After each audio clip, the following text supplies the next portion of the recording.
1986 wasn't a great year for the news. Chernobyl, the Space Shuttle Challenger, mad cow disease, remember that? And there were a couple of cool things about 1986, including Halley's Comet, Hands Across America, but it was also like the early days of the NES. You have to imagine a time when the Nintendo Entertainment System was available for sale, but there was no Mario 3, no Contra, no Castlevania. People were buying a video game console in hopes it was going to become something great. And of course it did, but these early adapters of the NES only had very few options back in 1986. So if you were playing NES back in 1986, these were some of the games that you were playing.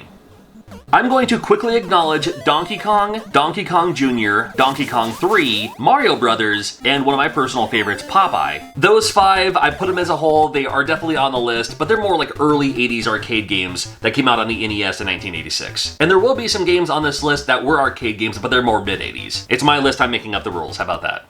I mean, we gotta talk about Ghosts and Goblins, right? He plays the brave knight Arthur, trying to rescue the gal. And this game, iconically hard. Now, I have friends who can beat this game. I've never made it past like the 3rd stage. I do love the fact that it gives you a map at the beginning of the level. I love that you can, see what you're looking into, like what to look forward to. And if anything, I gotta give this game a shout out because you actually get 1 extra hit. Now, this game could have been a 1-hit kill game, but it's not. And that was part of the fun, that was part of the gimmick, is when you do get hit, then you lose your armor. And then you're just in your underwear running around. I thought that was a brilliant idea. Only a few weapon upgrades on this one, however, love this game. It's a classic game. It's hard. My goodness, it's hard. But it's definitely one of those games, like, if you can beat this game, that's them to be some bragging rights for sure. If you had an NES back in 1986, no doubt you had this game. From Capcom to Konami, we have Gradius. Gradius paved the way for so many shooters like this. And I remember this game being one of the first games where I was like, wow, the graphics on this game are really, really good. It played very smooth as far as an NES game goes. And I love the fact that you got to choose your own upgrades. You can speed up, you can choose lasers or twin shot. You can get your missiles to, just become an unstoppable force, hopefully. It was one of the few games for its time that had what's called an option, as far as this one goes, where it also fires an extra round for you. Definitely important to have on this one. Sometimes you want to have the laser to have a more powerful shot. Sometimes you want to have the double to fire, 2 shots at a time to cover more area. Well, that's up to you on this one. Whatever works best for you. You have your little shield in front of you. That'll help protect you a little bit. It was one of those games that it was fun to play and go through, and the music was fantastic, especially for its time. Love me some Gradius, and they've still been making Gradius games today, and the classic still holds up. We have Balloon Fight. Now, although I completely understand this was also in the arcade as Versus Balloon Fight. In fact, if you play Versus Balloon Fight, there's 2 stages. The screen scrolls upward, which is kind of nice. And although, yes, I could have put this in that first round of other classic arcade games along with Donkey Kong, Donkey Kong Jr., Popeye, and them, this one gets a pass for me, and for a couple of reasons. Now, this game, unlike Donkey Kong and Donkey Kong Jr. and them, was a Versus arcade cabinet. So yes, it came out in the arcades on that kind of Nintendo Versus style, right? And it released in North America in 1986.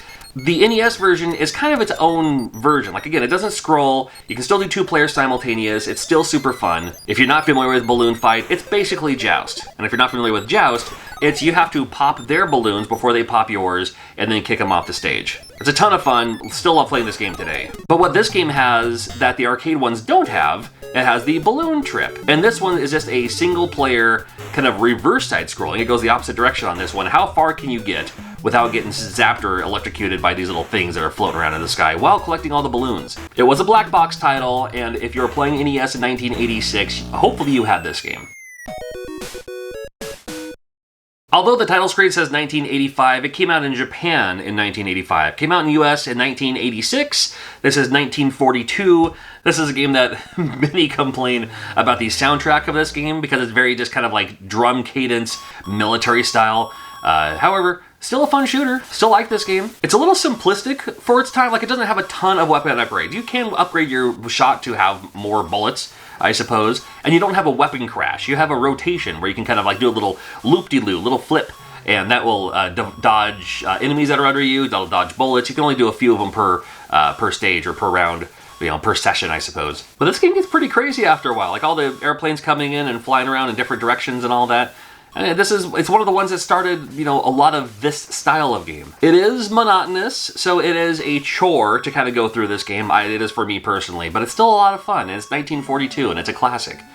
Chubby Cherub is a game I'm very nostalgic for. It's a game where you can, jump on the platforms, jump on the buildings and everything, the rooftops, but you can also just fly through the whole stage. Now, the more you're flying, the more your power meter is disintegrating. However, you can, get more power back by eating all these treats that you see all over the stage. You can just keep flying for a while. There might be a couple of times where you have to, drop your flying power just to run around or jump around or whatever. These dogs are in your way. You have to shoot love at them. You're shooting your hearts to defeat them. But really, you just keep going through the stages and grabbing all the food you need to get through, and then finally you find the dude at the end of the stage, and that's what can carry you on to the next stage. And it's an interesting game. There's more story and lore to this. It was a different game in Japan. Like, you play as a ghost in the Japanese version, so there's a story involved there, like from like a manga or anime or something like that for its time. So when it came out into America, it's like that didn't quite translate well. It's like, what's happening? What's going on? Maybe the Japanese one makes more sense, but I had a lot of fun with this one, and still do every once in a while.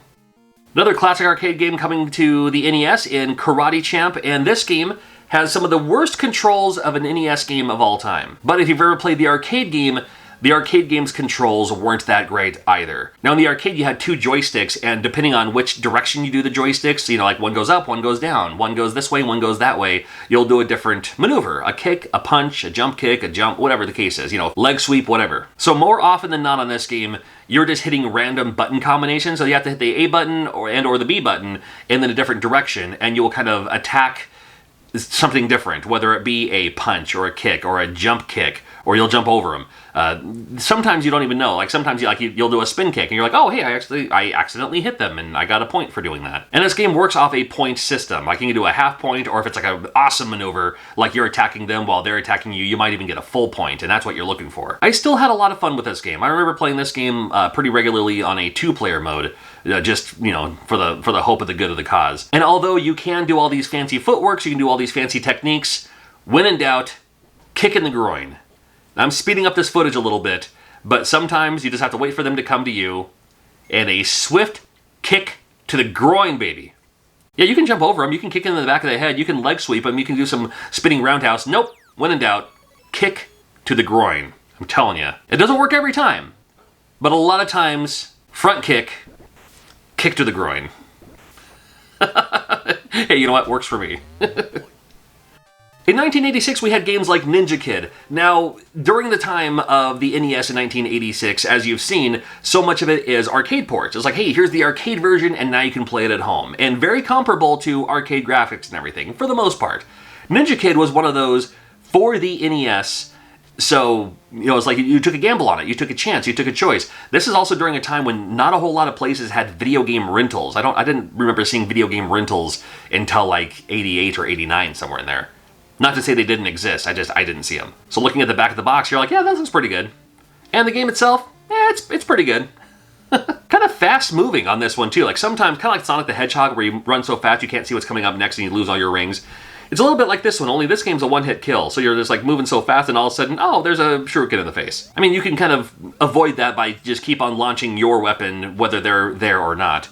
That works too. But multiple platforms, multiple layers, you just keep on going through. And interesting that like the overworld map area kind of changes every time too. It's a little randomized every time you start the game. Now this was another one like Chubby Cherub, something different in Japan. It's based on the classic manga Gegege no Kitaro.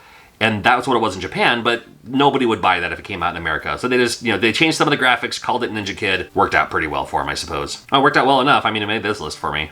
Another black box title came out in '84 in Japan, but came out in 1986 in America. It's Urban Champion.